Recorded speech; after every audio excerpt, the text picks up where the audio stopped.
సూక్ష్మమైన పరమాణువు నుండి బ్రహ్మాండము వరకు అంతయు వివరించగలము.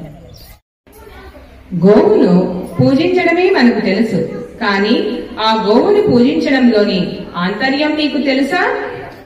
క్షీరసాగర మథనం మనం ఎప్పుడో విన్నట్లు అనిపిస్తుంది. మరి ఆ సాగర మథనం నుండి మనం ఏం నేర్చుకున్నాము?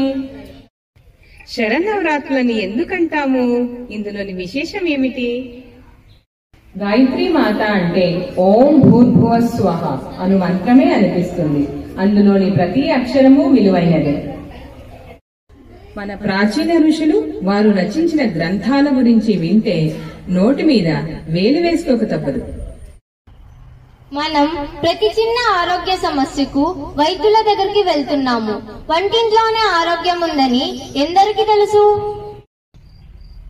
అంతేకాదండోయ్, వినాయకుని విశిష్టత, గురువుల పవిత్రత, దేవతలు వారి వాహనాలు, మంచి నాలుక చెడు నాలుక, ఇలా ఎన్నో విషయాలను ఒక ప్రదర్శనలాగా చూపించబోతున్నాం. మా ఆహ్వానాన్ని మన్నించి వీక్షించమని మా మనవి.